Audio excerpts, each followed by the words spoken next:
আজ আমি যে রান্নাটা বানিয়েছি তার নাম মোচা চিংড়ি।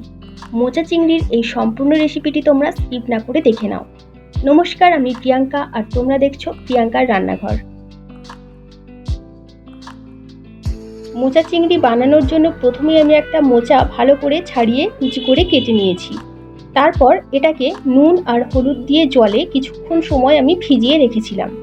নুন হলুদ জলে বেশ কিছুক্ষণ ভিজিয়ে রাখার পর এটাকে ভালো করে ধুয়ে আমি সিদ্ধ করতে দিয়ে দেব। প্রেসার কুকারে 7টা সিটি দিয়ে আমি মোচাটাকে সিদ্ধ করে নেব।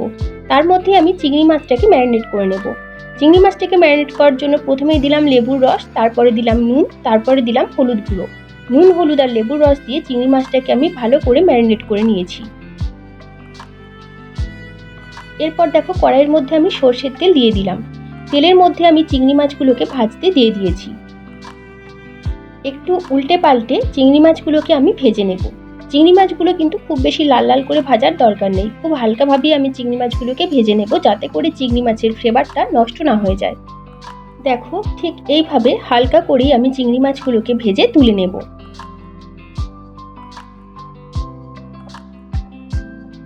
চিংড়ি মাছ ভাজার ওই তেলের মধ্যেই আমি দিয়ে দিলাম 2টো তেজপাতা, সামান্য পরিমাণে গোটা জিরে, রসুন কুচি আর দিলাম পেঁয়াজ কুচি। এবারে রসুন আর পেঁয়াজটাকে আমি হালকা করে ভেজে নেব। পেঁয়াজ রসুন হালকা ভাজা ভাজা হয়ে যাওয়ার পর এর মধ্যে দিয়ে দিলাম টুকরো করে নেওয়া আলু। এবারে পেঁয়াজ আর রসুনের সঙ্গে আলুটাকেও আমি হালকা করে ভেজে নেব।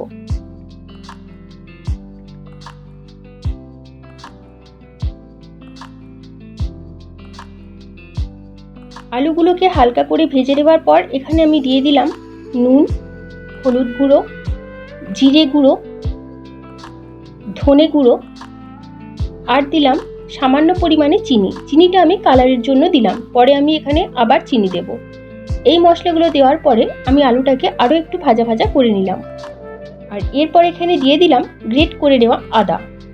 সমস্ত মশলাগুলোকে এখন আমি আরও একটু ভালো করে নাড়াচাড়া করে নেব।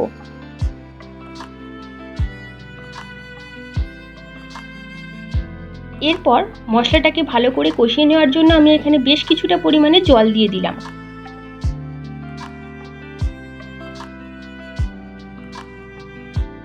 এখন দেখো মশলাটা ভালো করে কষিয়ে নেওয়া হয়ে গেছে। মশলাটা থেকে তেল ছেড়ে দিয়েছে এবং জলটা অনেকটাই শুকিয়ে গেছে। এর মধ্যে আমি এখন দিয়ে দিলাম সিদ্ধ করে নেওয়া মোচা। মোচাটা সিদ্ধ করার সময় যে জল দিয়েছিলাম সেই জলের মধ্যে মোচার সমস্ত আয়রনটাই বেরিয়ে গেছে, তাই এখানে আমি জল সমেত মোচাটাকেই দিয়ে দিলাম। আরও কিছুক্ষণ নাড়াচাড়া করার পর আমি এখানে আরও একটু জল দিয়ে দিলাম, যাতে করে আলু এবং মোচাটা আরও ভালো করে সিদ্ধ হয়ে যায়। এরপর আমি এটাকে ঢাকা দিয়ে রেখে দেব 5 মিনিটের জন্য। 5 মিনিট পর দেখো আলুটা এখানে ভালো করে সিদ্ধ হয়ে গেছে। এরপর ভেজে রাখা চিংড়ি মাছগুলো আমি এখানে দিয়ে দেব। চিংড়ি মাছ দেওয়ার পরে আমি দিয়ে দিলাম আরও কিছুটা পরিমাণে চিনি। আগে আমি চিনি দিয়েছিলাম কালারের জন্য, আর এখন চিনি দিলাম মোচার মধ্যে মিষ্টি ভাব আনার জন্য।